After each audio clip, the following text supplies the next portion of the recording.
Et le député Lyotte de Guadeloupe, Olivier Serva, est notamment avec nous pour aller plus loin. Bonjour, merci de nous accompagner pour cette émission. Vous êtes député de la première circonscription de Guadeloupe, dont fait partie Capesterre de Marie-Galante qu'on vient de voir. Lorsque vous voyez ces images, que vous entendez ces témoignages qui vous parlent tout particulièrement, quel regard portez-vous sur la situation?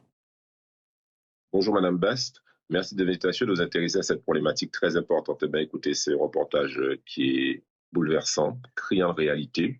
Je connais très bien Capesterre de Marie-Galante, vous l'avez dit, c'est ma circonscription. 40% des algues en Guadeloupe s'échouent là dans cette pauvre petite ville de Capesterre. Alors il faut savoir deux, trois réalités.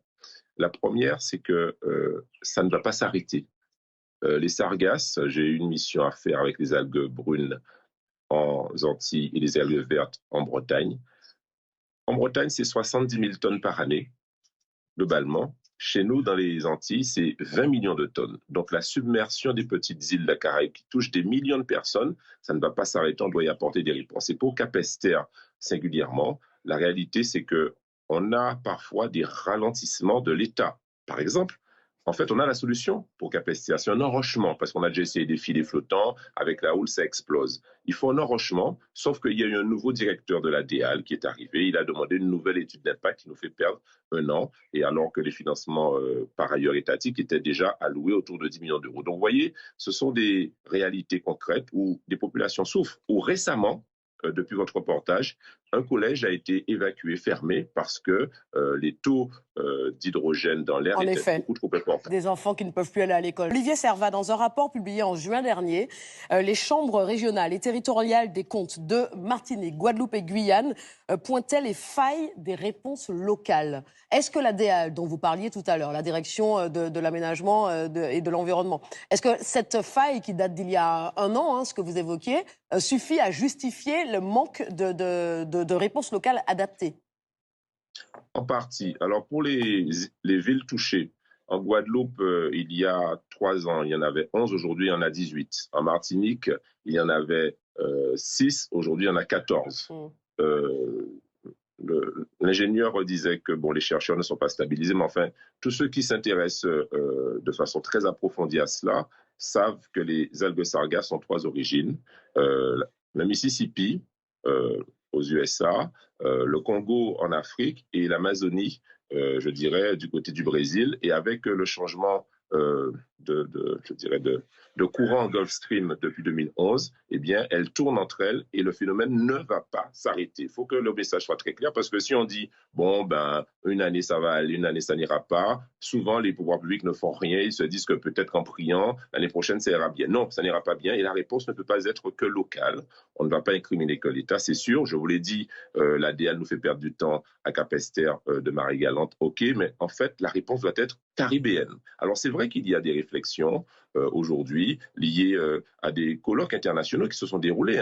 Et aujourd'hui, la Guadeloupe, par exemple, va créer un groupement d'intérêt avec l'État, la région, le département, mais très clairement, il faut stopper ces algues parce que quand elles s'échouent, c'est là où elles dégagent leur gaz. Quand elles sont en mer, tout va bien. Il faut les En mer, ramasser effectivement, en mer, elles sont inoffensives, mais c'est une fois en décomposition, effectivement, qu'elles deviennent dangereuses. Vous êtes en faveur d'un ramassage massif en mer, d'un stockage à l'aide des pêcheurs, afin de leur apporter un complément d'activité. Est-ce que les moyens existent pour cela? Non, aujourd'hui, non.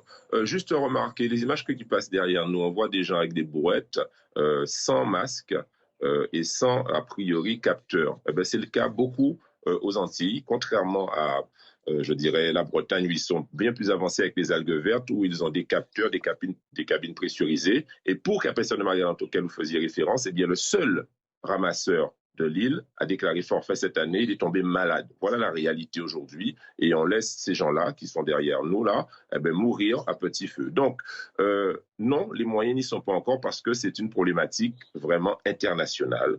Il y a des solutions, il faudrait un bateau, vous l'avez dit, qui puisse partir de la Martinique pour les îles françaises, Guadeloupe, Guyane, ramasser tout ça et valoriser parce qu'on peut faire extraordinairement beaucoup de choses avec les sargasses. Encore faut-il une volonté politique déjà nationale, déjà interrégionale et enfin internationale. Donc le chemin est long, mais le message que je veux dire aujourd'hui, c'est qu'il y a un risque clairement de submersion de ces pauvres millions d'habitants de la Caraïbe et on doit prendre des solutions pérennes et structurelles et de long terme. Monsieur le député, vous avez parlé des algues vertes en Bretagne. Au-delà des quantités d'algues qui échouent de part et d'autre de l'Atlantique, est-ce que vous diriez que le problème est le même et que les risques sont les mêmes? Pas du tout. Les risques sont décuplés ici, chez nous, en Caraïbes. 20 millions d'un côté, 70 000 tonnes de l'autre. Vous avez dit 40 000 tonnes que pour Cap-Sainte-Marianne. Vous imaginez bien que sur toutes les côtes bretonnes, la moitié des algues se déversent à Cap-Esther. Donc, en plus, lorsque il y a une décomposition de nos algues brunes, il y a de l'arsenic et de l'hydrogène sulfuré qui sont deux éléments très, très nocifs. Donc, on doit prendre cela très au sérieux. Le reportage des PAD à Cap-Esther que vous avez montré traduit la réalité. Hein. Rien n'a été exagéré. Il y a beaucoup de résilience, beaucoup d'humilité, mais c'est vraiment une terrible situation. Donc aujourd'hui, nous attendons quand même, lorsqu'il s'agit de prendre des décisions telles qu'un enrochement à Cap-Esther, que ça se fasse vite et que l'État ne fasse pas perdre du temps. Et plus généralement, il faut une position internationale sur le sujet. Merci infiniment à tous les deux, Charlotte Gully, Olivier Servat. Merci pour cet échange. Merci.